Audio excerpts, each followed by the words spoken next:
Welcome back to the Daddyless Daughters Podcast in partnership with Solace Womens Aid. I go by the name of Aliyah Ali, and today I'm joined by Kayleigh. How are you? I'm fine, thank you. And you? I'm fine. Thank you Good. for being here today. You're welcome. We really appreciate it. As I kind of spoke to you about earlier, the theme of this series is dirty water. And I'm sure the viewers get the concept by now, but for anybody who don't know, the idea of dirty water is the fact that our parents was not given the right tools to hand down to us in terms of relationships. And as a result of that, we was just out here at a young age, figuring it out, and had to make our own mistakes. And yeah, for some of us, that's impacted our mental health. It's impacted, the way that we navigate life. So we're here to kind of break down your story. The first question today is, at what age did you realise you was a daddyless daughter?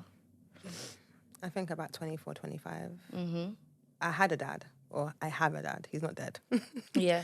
But I don't think I felt the full effect of being a daddyless daughter until I was about 25. And I think that's important as well, because a lot of daddyless daughters ask me, like, okay, yeah, my dad was there, he was present in my house, and he was present in my life, but when we talk about being a daddyless daughter, it's about that emotional presence. And I agree. Yeah, the man showing up for us in a different way than they would in their son's life.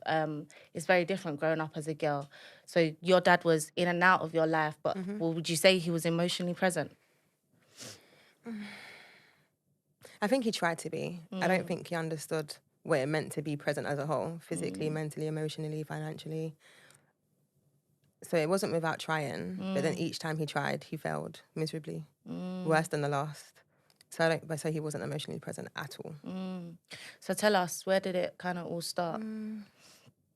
My mum met my dad. And then shortly after she met him, she got pregnant with me. And then their relationship was built on a complete and utter lie. So she was none the wiser of the man that he was, or the man that he was going to become. And, yeah. So in a sense of where they met when I wasn't even born, like I said. So they met in the December 1989. My mum got pregnant with me February. I'm a Valentine's Day conception. Yeah. So February 1990, my mum got pregnant with me. By the time my mum was about 5 months pregnant with me, my dad went to prison for 2.5 years. So then she went to go visit him, like, during her pregnancy with me to say, like, this is how it's going and rah-di-rah-di-da. I was born in November. And then my mum brought me to see my dad when I was 3 weeks old. And then he came out of prison when I was about 1.5 years. So he got a tiny bit of an early release. And then he tried, but I don't think he knew what it was to be a dad, or how to love, or what it was to kind of have someone need you, and the importance of someone needing you. And I think from there, it just went downhill. Was he young? Oof. So my mum was 18 when she had me, and my dad was 21. Okay. And was you his firstborn? I'm his only child. You're his only child? Okay. How did that impact your mum, having to be a single mum from the jump? I think it affected her a lot. I don't think, she will never talk about certain things. I feel like with her, she likes to keep things close, so she wants to make it out like she's hard, and that's her exterior. So, yeah, it affected me, but I got on with life, and that's it. That's what you do. You get kind of knocked back and you get up, and in a sense of where it's almost being resilient, but then it's ignorance, because then you can't be strong all the time, because then how are you going to kind of heal? How are you going to understand? How are you going to acknowledge that what you feel is pain and it's not okay to feel this way? But my mum did struggle. She was, even today, she'll be like, oh yeah, well there was times when, when you was younger, I had to put the milk outside on the windowsill because I couldn't afford a fridge. They're constant reminders. Yeah, of course. And it's hard, I think, because a lot of us that grow up in single parent households, where the mum has to play so many different roles, it's very difficult for even the mum to be emotionally available, because, like you said, they adopt the mindset of they just have to keep on pushing. They have to stay strong. Yeah. I think as a single mother, I don't think we realise that what we're doing is amazing or what we're doing is extraordinary. I just think we see it as a thing of where it needs to be done. So we don't give ourselves enough credit. It needs to be done. It's something that's going to be done. And this child, the children, only have me. So if it's not me, then who else is it going to be? I don't feel like, we don't give enough credit where credit is due sometimes. Yeah, I agree. So how did all of that impact the relationship with your dad from when you was young, from when he come out? I idolised my dad until I was 25. Right. So my dad was in and out of prison from even before I was even thought of. So my dad went to Feltham when he was 15, or even 13 rather. So he'd had that kind of alcoholism, alcohol abuse. Then it was like cannabis abuse, and then it just got onto harder drugs. So for me, like I said, I always idolized my dad. He was just like the most strongest, baddest man I'd ever met. And I was just proud to be his daughter. I don't think it kind of prevented our relationship or formed a barrier. So when he was in prison, he would write to me. And then let's say, for example, I get the letter Monday evening when I finish school. I'd write back immediately and make sure that with whatever pennies my mum had, my dad was getting that letter the following day or that week. And then so we just kept on writing to each other, I miss you and this is how life is treating me. And it was always to my darling daughter and daddy misses you. And it was always the idea of when I get out this time, I'm going to get counselling, I'm going to get what needs to be done, sorted out. And then like, I'm going to be the dad that you've needed to be. And I'm so, so sorry. I've let you down 100 times over, but this next time I'm not going to let you down. And I'm proud of everything you're becoming and I want to be a part of your life. And that was from I was young, like I said to you before. It was a thing of where I learned how to write so well at the age of 5 because I was writing to my dad. I learned how to articulate myself at a young age because I was writing to my dad. And it hurt me when I went to school and I saw my friends with their parents and it was a 2-parent household, or even if it was a single-parent household but they co-parented effectively, I missed that.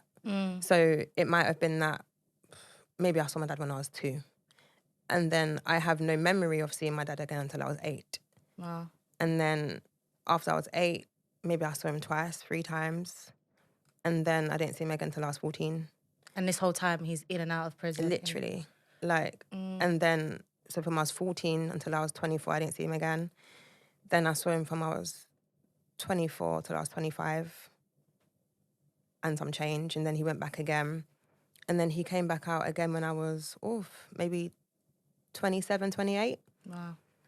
Went back in again for like 9 months, came back out when I was 29. And then literally he went back in when I was 30. But he should have gone back when I was 29, but he just ran off. And then that's it. And I don't talk to him now. And I'm 31 now. So, yeah. Wow. So what position did his family play? Like, was there anybody on his side of the family that kind of supported you? Yeah, so my dad's mum, so my grandma. I think it's always nice and it's always good when a mother knows that their child is not up to par, in a sense of where they almost take on that responsibility because I raised that person to be better than what they are. And that person ultimately represents me as a mother. So my grandma took everything on, like in terms of education, funding where possible, support, housing, just like emotional stability almost, I think. And it helped. It helped a lot. And I think because of that, I was able to kind of keep a relationship with my dad. And then it got to the point of where when I wanted to lock my dad off, it was always my grandma saying, but you know, before I die, this is what I want. It's not necessarily a wish of hers, but it will kind of bring her fulfillment. Just to see her son in a better place. And obviously she knows that if anyone was to kind of give him that support that he needs, it would be me. But it was just played out towards the end. Did you ever explore what kind of trauma your dad went through? At one point, I don't talk to my dad now. So, and it's been a year I haven't spoken to my dad through choice. But we had like a friendship kind of relationship. It wasn't that he was my dad and I was his daughter. So even though that's what it was, because we didn't have that relationship of where my dad couldn't tell me off. Are you mad? Like, you haven't been there for me. So even though I idolized my dad and I wouldn't do anything to kind of disrespect him and I wouldn't swear around him and stuff like that, I was more so free to do everything I wanted to do around my dad, whether it be smoke or swear, just like little things, purely because he didn't know how to manage my behaviour. So I've sat down with my dad on numerous occasions. So like, I can tell you how my mum and dad met. I can tell you when my dad feels that he messed up. I can tell you when my dad started taking drugs. I can tell you my dad's first experience of what he felt when he started taking drugs. His upbringing. And sometimes I feel like they're genuine reasons, and let me sit down and explain to you why I've gone through what I've gone through. But then there are other times that they're excuses, and this is why I do what I do, and this is why I'm going to continue to do what I do, because those who don't know better can't do better. And that's how it's gone. But ultimately, like I said, we've been friends. So there's nothing I don't know about my dad. Yeah. And growing up, like not having your dad in the household, did your mum move on quite quickly and bring other men into the house? Like how did you see your mum's relationship with men play out? I think, so I have a younger sister and we have different dads. And I think my mum had this idea, I can't speak for her, but as a mum myself, I can only it's just, certain things just begin to make sense the older you get and the more you've experienced life yourself. So with my mum, like I said, she had me, then she had my sister, and we're only like 21 months apart. And then it was the kind of a similar situation. He didn't end up wanting anything to do with my sister. So then my mum was, 21 now, with 2 children, under 2, and like completely single and struggling. And then I feel like she had like an innate need just to feel loved and be loved. And like whatever love she gave, for it to be reciprocated. So at first, my mum had a boyfriend when I was younger, maybe about 3. We lived in like Battersea or whatever. And then they broke up. But they were engaged to be married and everything. But he wasn't really around as such. And I think that was her idea of protecting us. So if anything does go wrong, like my children, my daughters, like the most valuable possession I have in like this world, they'll be okay. And I think once she finally understood what it was to kind of have her heart broken, it just withered. So it went from being very mindful as to who she had around her children to then almost not caring, because she had that need and that urgency to be loved. Didn't matter by who or by what. It just happened. So it was not a revolving door, because I would never be so disrespectful. But there were men that had no business being around her, let alone her children. Yeah. And she allowed it for years. Yeah. Years. And then it affected our relationship, because it's almost like I became the mother to my sister to kind of protect her. Yeah. So the majority of the things that I've experienced, my sister hasn't done, or she has no memory of it. But then I've done that to make sure that I'd get the brunt of it, if that makes sense. And then there was still hope for her almost. Yeah. So, yeah. Because you mentioned memory, and obviously we're exploring like childhood trauma and stuff like that. Do you have memory blocks as well? I don't think I have memory blocks. Yeah. I think, like I always say to people, don't lie to me, because I have a memory of an elephant. So you can tell me something and I will tell you, no, but this day I was in my bedroom at this corner at this time and the sun was at this angle and this is what I was wearing. So I don't necessarily think I have memory blocks. I think there are times that it's not until I have a conversation or a question is asked, I'm like, wow, I actually went through that, So it's not something I've forgotten or something I don't remember. It's just something I just don't care to kind of revisit if I feel like either it's triggering, what kind of good can come from it. It's happened, it's been and gone, and it doesn't define me. So, yeah. So going back to like what you were saying about that urgency to feel loved, I feel like we all, as humans, even have that type of... It's an innate need. Exactly, we all have that need. But growing up, how we grew up in certain situations, lacking, and, being emotionally neglected and stuff like that, there's voids that we also want to fill with a sense of urgency. And 100%. like, depending on how independent you have to be because of certain situations that you're growing up in or whatever, you get exposed to alcohol, drugs, sex, and all these different things at a young age. How did you fill those voids? Mine was sex. In a nutshell, I became very promiscuous from a very young age. Young. How young? 13, 12. Okay. I was young. Like, I never had no business being in these streets, and that's what I Yeah. was doing. Yeah. And then I think it got to a point of where maybe my mum knew. I feel like you kind of have to know. Like, even if you don't want to address it, it's something you have to know. But she never addressed it. And then, but it wasn't more so, I don't think it was to fill a void as such because I didn't have a dad or I missed my dad and whatever it was. I hated my mum at a point in my life, more so because of the men that she chose. And sometimes I felt that she put these men, it wasn't just one, maybe one I could have handled, and maybe eventually as time went on, I would have understood why she might have messed up, but it was a continuous cycle. And it was the same storyline, and then the same dead ending. And then, okay, well, on to the next kind of thing. But then you're not taking care of us and our needs, only yours.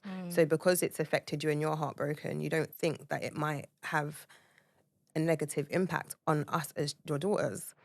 And then obviously I think because I didn't know what love was from a man, I just naturally associated love with sex or sex with love. So I started having sex. Oof. Yeah, I had a boyfriend, and then like I had my first kiss when I was like 8 in the playground.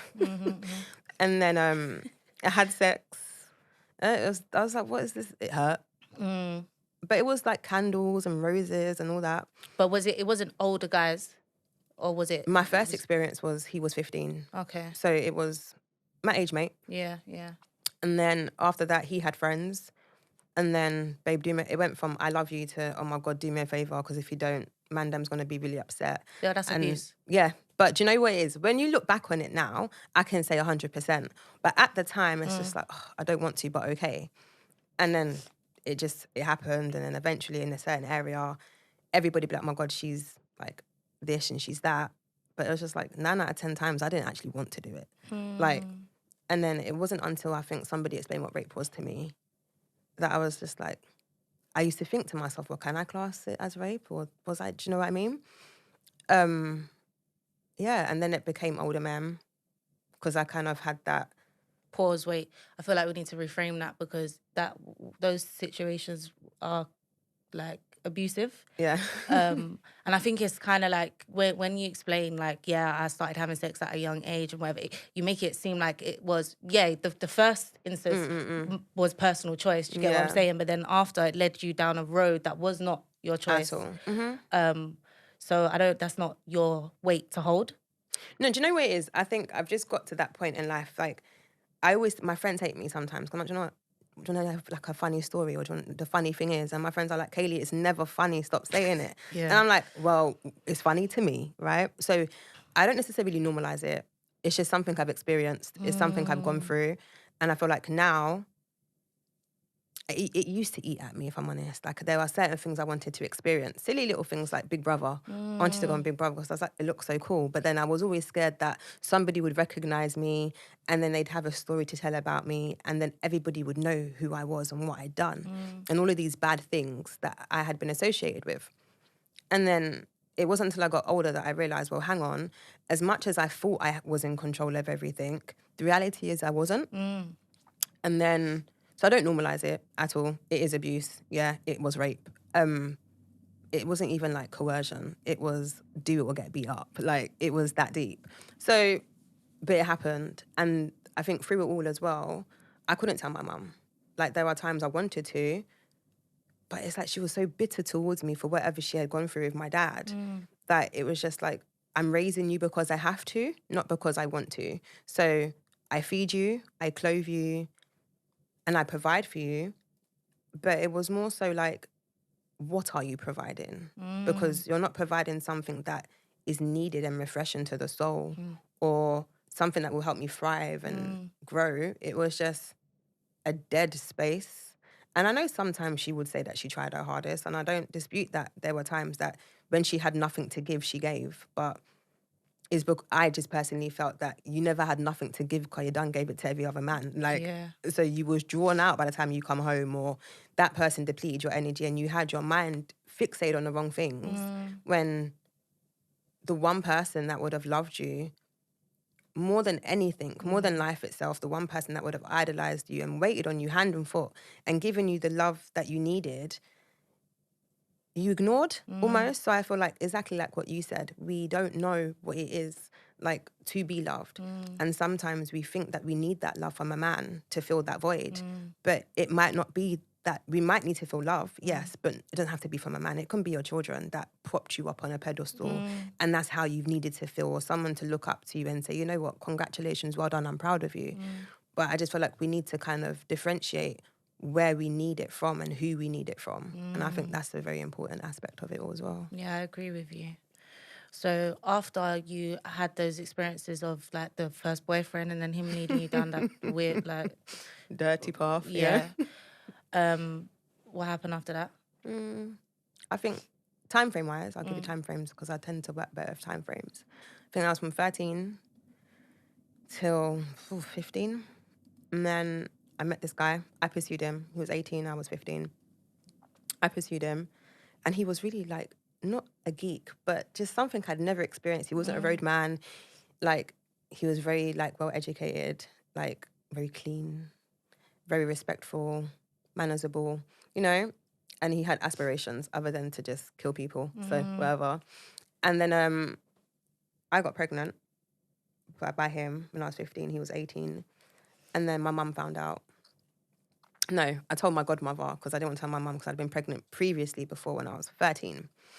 And then, so I told my godmother, she gave me a timeline of like what you need to tell your mum. She told my mum for me instead. My mum was like, okay, that's fine. Well, you need to keep this baby because you can't have an abortion again because an abortion is not a form of contraception. So you wanted to act like he was a big woman. Now you're going to act like a big woman kind of thing. And then he didn't know what his parents were going to say because he was from a strong kind of West African household. They didn't like Jamaicans and they're the devils and everything else. So then when I was about 4 months pregnant, 5 months pregnant, they shipped him to America. Is it? Yeah. And then, and then we kind of like tried to do this whole long distance thing. And that was it. Then I had the baby. And then he came back into the country shortly before I gave birth. And then my daughter died the following year. What? Yeah, I know. My daughter died so my daughter was born in 2006. And then she died in 2007. Oh my gosh, I'm sorry to hear that. It's okay. And then, but by then, I'd already given birth to another child that wasn't for the other guy who's my daughter's dad.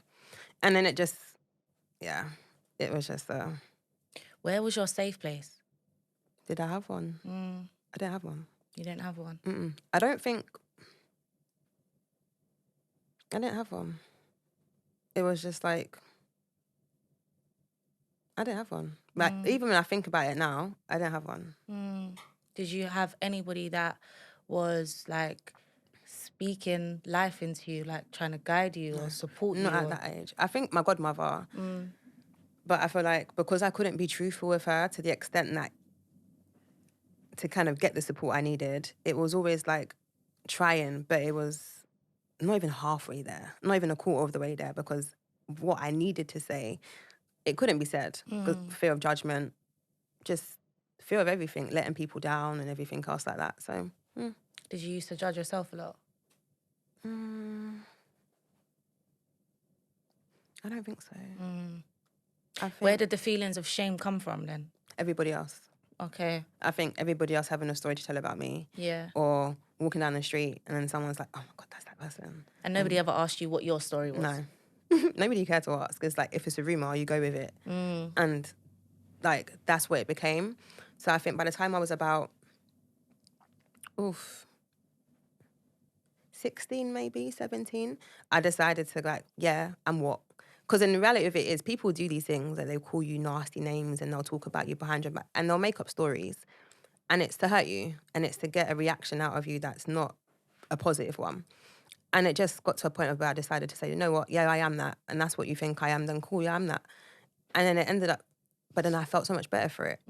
So I decided to like kind of tell my story and walk in my truth, because then the one thing that people try to use against me, if I own it, they can't shame me. What else do you have? Nothing. You're going to get bored and on to the next. And then so I didn't necessarily normalize it. I think it just became a part of me and I accepted it, kind of thing.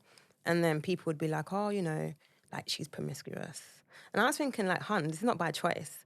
Like I said, I had sex when I was 13, like actively, till I was 15. And then my daughter's dad was the first person I had sex with, and I enjoyed it. Like, up until then, I thought it was a woman's job to give a man sex because that's what a man needed to love a woman. I didn't know anything about making babies and how babies were produced. I never knew anything. I didn't know that it was for a woman to enjoy as well.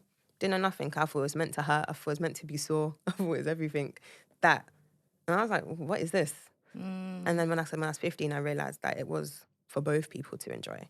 And that was like 2 years after, like, I wouldn't even call it a rampage, but just being loose. But we need to go back and we need to reframe that because it was not that. I know. But yeah. Well, for my sexual experiences, I think that's just what it was. It was just never pleasurable or enjoyable or anything nice that you could think that you would assume it was. Yeah. It wasn't that at all. Was you ever did you ever experience domestic violence? Yeah, when I was with my last son's dad. Yeah. From like over like almost a 9-year period. Wow. Mm-hmm. Wow. Yeah. That's hard. I feel like there's a lot of grief in your story and a lot of loss. Yeah. How do you cope with that? For me, I think like with my grieving process, it's been not only like grieving parents that couldn't show up for me in certain situations and whatever. I've a lot of my grieving is like learning what my younger self needed and grieving like what I could have become or what could have happened if I didn't experience certain things growing up. Yeah. Have you explored grief yet? Do you know what? I think when I was 16, my daughter died. And I'd never known death. I'd never had anyone in my family that had died. We were all still like healthy and relatively young. And so like maybe my granddad had died before I was born. So like I said, I'd never known grief. I'd never known death. So for me, for my first experience of death to be my child, it was disgusting. Like it was a pain that I can never even begin to describe because it's something that if you go through it, you know, it's like, do you know what I mean? And then at my daughter's funeral, everybody was crying. And I was like, why are we all crying? And I made, not like fun and jokes, but made it more comfortable for people. And then people at the end commented to my mum, like, oh, why is Kayleigh like this? Like, it's her daughter's funeral, for God's sake. Like, anybody would think that she's not upset about it. And my mum said to them, her time is coming. Like, when she is ready to deal with it, she will deal with it. And for the first 2 years, I didn't. Like, I just went about my merry little way, went raving with my friends, went drinking, went partying, like found comfort through sex with other people that I wanted to have sex with. And then when I was 18, there was just one day I was in my grandma's house and I went to the toilet and I was sober. I hadn't done anything, like I was fine. And then my grandma's toilet door, as I opened it, I saw my daughter. So, but she was up, she was walking, like, and we're talking like maybe 3 or 4, bearing in mind she died when she was 1. So I had this proper visual of my daughter and I could see her walking. So I opened the bathroom door for her to go and wash her hands. It was crazy, like, but it was real, like I could have touched her. And then went to the doctors, told them what I had experienced because it happened quite a few times before I wanted to seek help. So I told my mum was like, you're grieving. I said, okay, that's fine. When's it going to stop? Because it's not a nice experience. Went to the doctors. Then I got diagnosed with depression and anxiety when I was 18. And then, and that was it. I didn't deal with it, if I'm honest. I hated God. Like, not necessarily selfish of me, but I used to look at people that I'd feel, I became the judge, if I'm honest. Yeah. Like, you don't deserve to have a child, but your child's healthy and your child's happy and he or she is just physically there. And then I think I'd look at crackheads and be like, why can they have a child and give birth to a child that's healthy? And ultimately, like, what did I do wrong? Like, so my relationship with God became distorted and I hated him. And then that was it. Like, and then I challenged God. Like, what was the point? Like, I was never suicidal because of it, but it was almost like what's the point? If I'm meant to kind of know pain, and my whole life has been like non-stop, just pain after something traumatic and then a painful experience, everything negative you could think of, that's what I thought my life was. So I just kind of adapted this negative mentality where I don't care, because I've never been a woe is me kind of person. And then it just deteriorated. And then it got to a point I went to church and tried to find some kind of guidance or solace in just knowing that she's an angel or a guardian angel, wherever, a cloud, a butterfly, a ladybird. Yeah. And then I think it just got to the point eventually where I was just like, you know what? I don't remember when it was. I think maybe 19. No, it's a lie. Maybe 21. And I got to the point of where, you know what? I'm a big believer in nothing happens before its time and everything happens for a reason.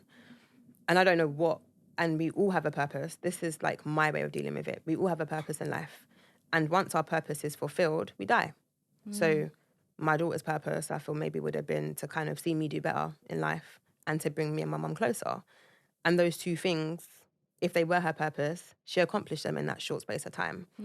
And I don't challenge it, because if I did, it doesn't do any good, if that makes sense. Yeah. And then second grief was when my baby father and I split up.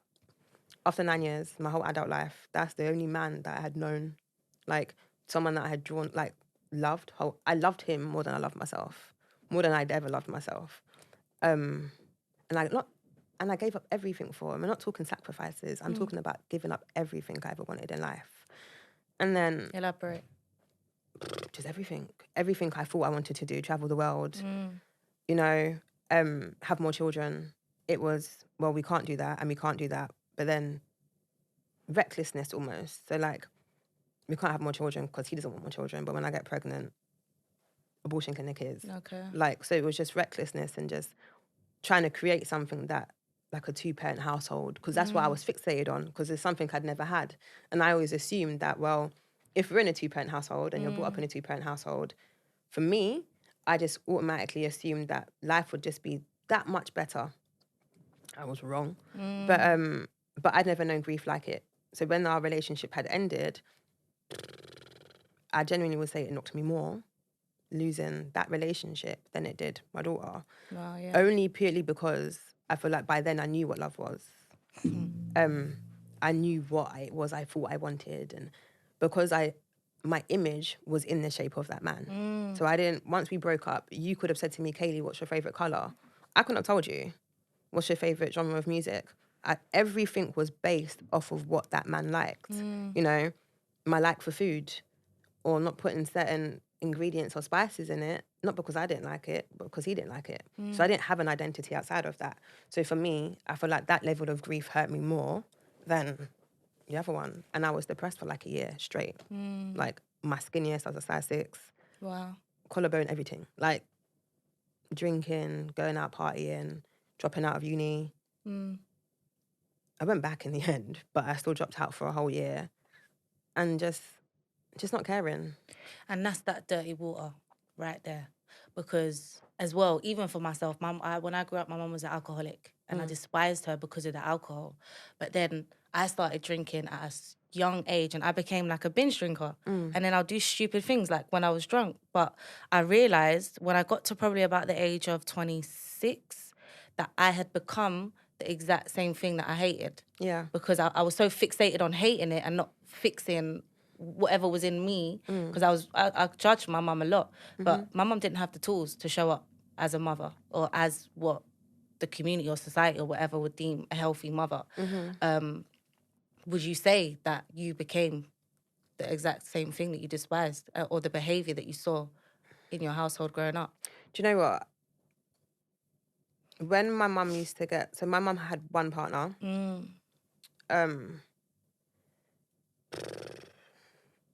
So my mum had a partner. One of many. Yeah. But this one was the one that kind of like... is like a kick to the face, yeah? Okay. So she had a boyfriend before him, and he was so nice. He was a white man. And it got to the point of where my sister and I became so comfortable with him because he'd been there for a long time. He was very supportive, like almost a father-like figure. And then we used to call him Dad. But it wasn't forced on us. It just happened overnight. It just happened. And I used to go primary school, and then my friends used to, like, I say friends, but people used to bully me because it's like, well, babe, you're black, he's white, that ain't your dad. Like, sorry, but it's not your dad. And it was a hard pill to swallow, but he was just like, no, I'm your dad and I do everything for you and that's what makes me your dad and I'm there for you and don't worry about what they say because I love you, kind of thing. And that was good. And there was one night, and then I'll never forget it to this. And this is why I say that trauma, like, parents don't understand the devastation that they leave behind through recklessness. So I was 8. Was that 8? I was 8, yeah? My mum bought me a CD and I was so gassed. It was Monica, I Want to Get Down, but not the first night, yeah? And then I'm in bed now, sleeping, and my sister's fast asleep. And then I just hear my music. And I'm vexed at this point because I don't have a lot. So don't touch my stuff. I don't care who it is. Don't touch my things. You're actually pissed because she's playing your music. Like, it was, you touched my CD. Like, how dare you, kind of thing. Because it was mine. And then, anyway, so I got up, and I'm storming because I'm vexed, yeah? And I've just flung open the living room door, like, turn my music off. And my mum's having sex, right? But it's a black man with dreads. So best believe now, it's not the man that I've just called dad for the past 3 years and been bullied because of, yeah? It's somebody else. And I'm like, raw.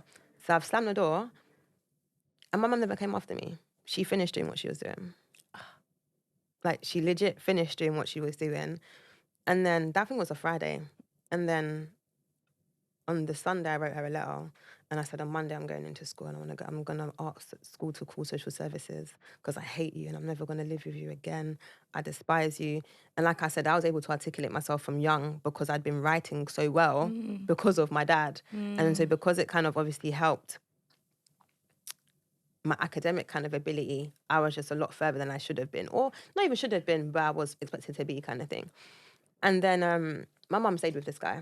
Anyway, and eventually he beat her, cheated on her. My mum would have fights. And she stayed with a dread guy? My mum, yeah. Okay. And then we moved houses, or we moved flats, we moved location. And then he started beating her. But it wasn't like... And a beating is a beating. And I feel like some people, they say, oh, well, did he beat you up or did he slap you or did he... Do you know what I mean? Some people just like, oh, yeah, he tapped me. But he beat my mum, right? To the point of where sometimes he would also slap my sister. And there was one time I was like, yeah, beat me then. I'll tell my dad, yeah? Beat me, I dare you. And the man never put his hand on me. He just locked us in the house and went about his business. And then there was one time my mum brought me to my grandmother's house, so my dad's mum's house. My dad was there. And I told my dad everything, yeah? I was like, Dad, did you know? And this is when I idolized him and there was nobody in this world that was badder than my dad, yeah? In my head anyway. My dad just ran outside the house with a knife to just, like, what did you do? And from then I was like, yeah, you can't dare do that again to me, kind of thing. And then it continued. And my mum, and it was a thing of where we had to sit down and have a conversation. So my mum realised how much it had affected me. And even though she was aware of it, she still continued. And it wasn't until later on in life that maybe I got it a little bit more. But for me, it hit different once again. Sorry, but it was just like what I went through. Yes, it was wrong, but I experienced it with the father of my child. So it was like I was more inclined to stay because I had something to work on. Whereas the man that was abusing her, not that it makes it any better or any worse, but this is a man you had no obligation to. This is a man that if you kicked him out tomorrow, you'd never have to see him again because you don't have anything keeping you with him for the next 18 years, 50 years until you're dead. Do you know what I mean? And then, but she never educated us anyway, like, well, as girl children as well that she had, girls, you know, like a man isn't supposed to hit you and it's not, and even if he does hit you, then you leave and it's not him showing you a way of love, you know, like if he does it, or even if he raises his voice that you get out. My mum never did that conversation with any of us. Yeah. So for me, it's almost like I kind of understood a man beating you was his way of showing that he loved you. So I didn't know any different. So even though I saw my mum like cry and whatever, I was just like, oh, well, she loves him and he loves her because regardless of the refuges that we lived in and having to relocate like to like far, right? She still stayed with him even after the refuge and moving us out of primary schools. And I went to like 6 different primary schools. Wow. So, well, 5, my sister went to 6. And she still stayed with him. So that was my idea. Like if a man batters you or beats you or spits on you or disrespects you or degrades you or cheats on you, he loves you.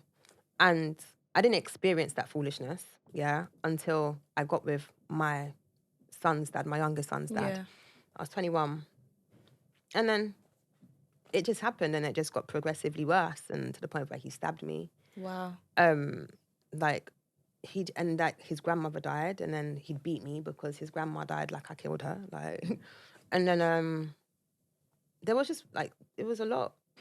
Every scar on my body that I have solely came from that one person. And in the beginning, it was like, and I stayed with him. There was nobody on this earth that could tell me that he don't love you. Like, and it wasn't the fact that I was ignorant to what you were saying. I genuinely believed that that man loved me because he beat me. My mum didn't educate me, even still when I was going through it, because bear in mind, I was going through this from I was 20. I was 20, not 21, so 20 until I was, 28? Wow, yeah. Like, obviously now I know different, now I know better. Like, if, like, who I'm with now, he would never raise his voice at me, you know? And I sat down also with my son's dad and told him my life story, and this is what I'd been through. And there were times he'd be like, but he'd use it against me. So there were times that walking in my truth didn't benefit me, because in the one person that I thought would be kind of like my soldier in arms or whatever it was, he wasn't there. It was just like, look at you, sharp, you slag, because what you're going to do, you're going to go and get rantry when I piss you off, or it wasn't, so it didn't help. I don't think there was ever a time that my mum or my dad sat down and said, look, this isn't right and you need help and I'm sorry. My dad says sorry all the time.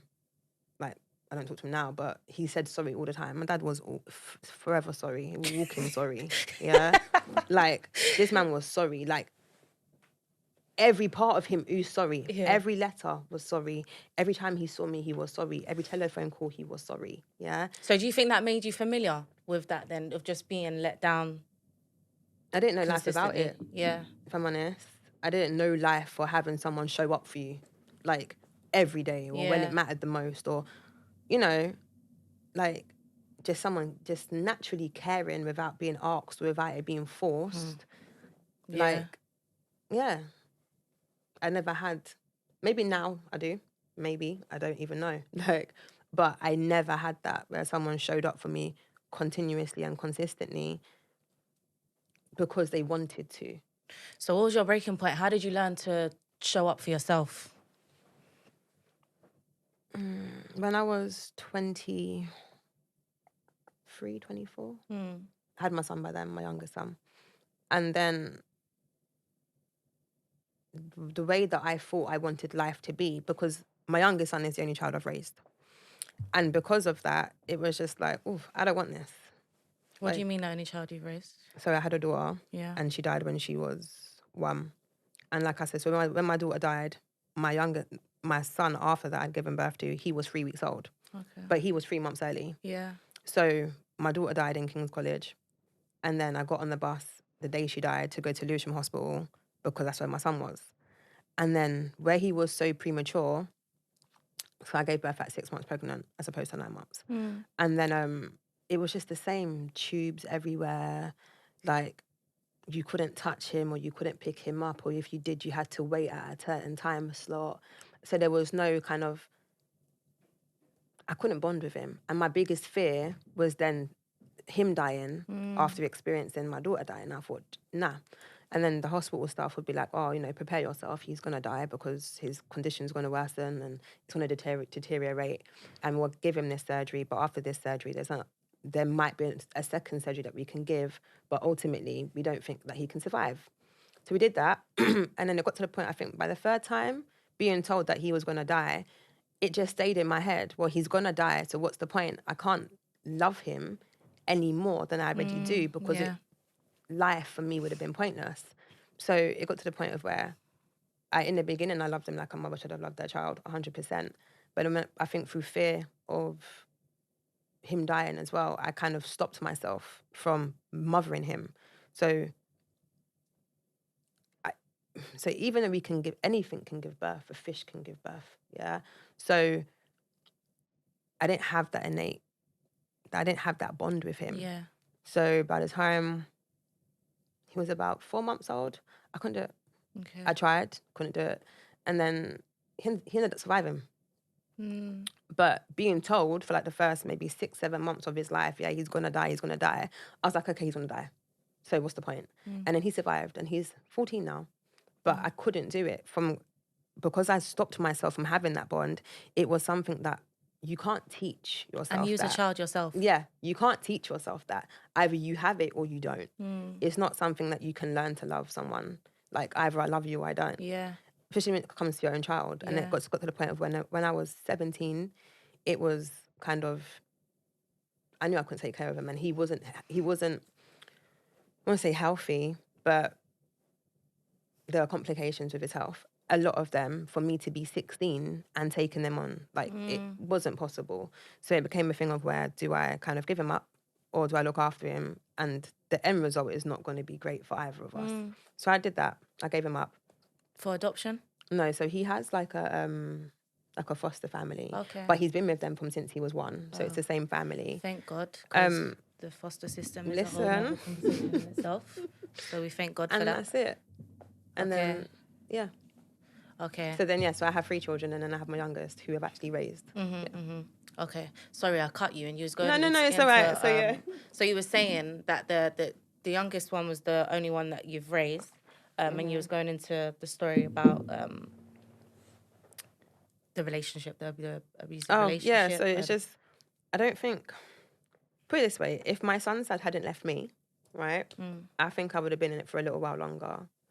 So realistically, you didn't start showing up for yourself until he was out of your life. I don't think I started showing up for myself until I was maybe 29. Maybe 28. No, 29. And how? Just putting me first. Understanding or learning, not even understanding boundaries, learning the importance of boundaries, and knowing who I could set boundaries with and what these boundaries were for, and understanding that it was okay to say no. It was okay to kind of to struggle with my mental health, and to not be so hard on myself, and then just doing whatever I wanted, I did. Like, I just showed up for me each and every time. And it just got easier and easier and easier, to the thing of where now it's just natural. Like, I do what I want, within reason, when I want to do it. And it's almost like I've learnt to spoil myself because I've never been spoiled. So sometimes it's not a good thing, because there's no, I think now I need to work on balance. Yeah. Right? I feel like I've overdone it at some point, because I've gone through not having it for years. So now I definitely need to work on balance. But you just show up for yourself, and you just know when to put you first. And it needs to be done. Because if you don't do it now, then when? Because it has to come at some point, whether it's now or when you're 60. Like, otherwise, how are you ever going to feel free? Emotionally free from bondage. How are you ever going to feel free in a sense of where you don't need anybody? Like, you are worthy enough. You are worthy of love. You are worthy of happiness, joy, success, wealth, health. Like, it doesn't always have to be love. And I think that's what I learned through it all. Like, it's okay to kind of, I don't know. Do you still struggle with feelings of feeling worthy, though? Yeah. Yeah, I do. I don't know if it's something that I think we'll struggle with for the rest of our lives. I hope not. Yeah, but I was speaking to some therapists, and they be telling us that the work, it continues for the rest of your life. It does. But I just hope that is one that, that doesn't continue to live with us. Do you know what I think it is as well? I think sometimes, as much as we try to not be codependent or dependent on somebody else, and we try to be independent, I feel like almost sometimes we need somebody to feed life into us, and then we take it from there. So we might have some of the tools and some understanding, but we don't have everything. And we can't expect it just to happen because we want it to. Like, there are people that have fed life into me from since I've been in a better place. And I'm grateful for them feeding life into me, because there are times that I haven't seen my ability to be better or from where I've come. And it's just like, Kayleigh, look at you. Like, you're smashing it. You're doing this, you're doing that. And I'm so proud of you, because out of everything that you could have done, you chose the complete opposite. And this is where you are now. And I think through them even just breathing life into me, like, and just manifesting and just like, it was just lit, and it's something I needed. And I think without that, there are times I would have fallen off. Yeah. And it's easier to go back to what you know than to walk into something that you don't know. Unknown. Yeah, yeah, I agree with you. And like, you know, women with stories like us, yeah, like they very rarely make it. They become alcoholics. They become prostitutes. They stick with that vice, whatever it is that helps them cope and be able to survive with the memories, with the flashbacks, with everything that, because it's all in our head and in our soul. Like, I don't know if you know about the book, but get it if you can. The Body Keeps the Score. And like when we're talking about dirty water and generational trauma, it's, for some of us, it's in our DNA, whether we like it or not. So I just want to commend you for having the courage to come here and like share your story with our audience. And I know a lot of girls are going to be able to relate to it. I hate asking this question because it's very cliche and boring, but I feel like it's quite relevant to you. But like, I want you to talk, what would your message be to your 13-year-old self before all of that happened? What is the conversation you would have had with that 13-year-old? It's okay. I think I would have started it if it's okay, and I would have ended if it's okay. It's okay to feel the way you do. It's okay to feel that nobody will show up for you. It may not be nice, but it's okay. It may hurt, but it's okay. You know, because ultimately at the end of the day, like, who you're going to become is something that you could have never even began to imagine. And that's going to be your hero. You know? So it's okay. It's okay to hurt. It's okay to cry. It's okay to laugh. It's okay to feel whatever you feel, whether it be good or bad. Like, it's okay. And it's allowed. And you have to allow it, because I feel like there are certain parts of me and my story and my journey so far. Like, I'm a walking testimony. I know people that have gone through less, and it's not even to compare, but people that have gone through less and they're not here existing, right? And as much as I wish sometimes when I was younger, why did it have to be me? Why couldn't I have been brought into the world with rich parents? Like, why did my dad use drugs? Or why did my mum do this? And like, why did they not create generational wealth? Like, there are a lot of things that I wish that was for me. But then, do you know what? It's not my portion. And I will forever walk in my purpose. And everything I've experienced in life so far, and I'm sure I'll experience some more, hopefully all good now, moving forward, as opposed to the opposite. But let me help others. And I feel like that's the one thing that I never had that I wish I did. I wish like I had a role model. It didn't have to be my mum. It didn't have to be my dad. It didn't have to be even a family member. But someone that I can say, you know what, well, she's gone through that. So why can't I kind of come at that end, as opposed to being told that, well, this is what's going to happen to you if you do X, Y, and Z. It's not all a choice. I get it. But it's understanding the importance that you can only be the best version of you, and every part of you creates that better version. So I know that I wouldn't be who I am today without my story behind me. Do I regret most of it? 100%. Do I wish I could take it back? Some of them. But then I feel like I'm a better person. I'm a better mother for it. I'm a better friend, a better partner, a better sister, a better daughter. And that's it. And another important thing is that I don't hold hate in my heart. Like, people are like, you don't hate your dad. Like, how can your dad call you and you're cool with him? What am I meant to do? Hate him? Like, with my mum. Like, my mum, I wish I could sit down with my mum and have these conversations where, like, mum, let's talk. Can you tell me why we did X, Y, and Z? And my mum, like, that never happened. Yeah, my mum's the same. Don't worry about that. They're all like that. That's why. Yeah, that's another conversation. But 100%.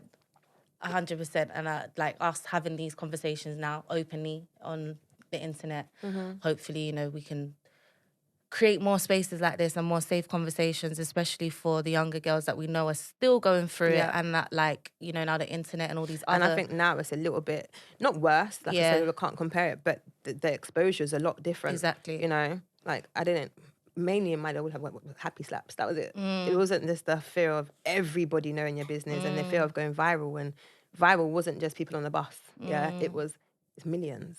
But I feel like once we kind of show them that they're not alone, and there are people that have experienced what you've gone through, or some of what you've gone through, and they've come out the other end, like, once again, it's okay. Yep, and we got hope.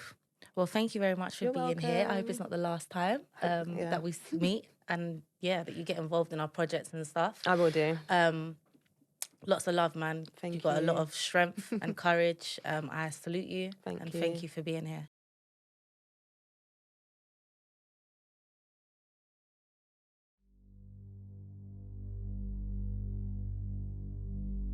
I didn't know how to process it, who to talk to, because when I tried to talk to my mom, she was like, don't cry over him. He didn't care about you. He didn't leave you no money. He had loads of money.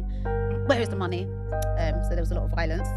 So there was occasions where I've seen him like hit my auntie, put a knife up to her, like to the point where it got to a stage where they got into a fight one day, and then she ended up hitting him with a broom, and we was all there. And it was quite shocking because I just remember seeing the blood just kind of go up in the ceiling as well from the broom. So we ended up actually like going back to the house because the other girls were like, oh no, let's just come. You're just kind of like, oh, and then the peer pressure, so you're just like, all right, cool, we'll go. And then when we got to the house, obviously they were kind of like, oh, two of you get in the house and two of you get in the car, and then all started just going, and you're just like, oh my gosh, and you guys are in year 8.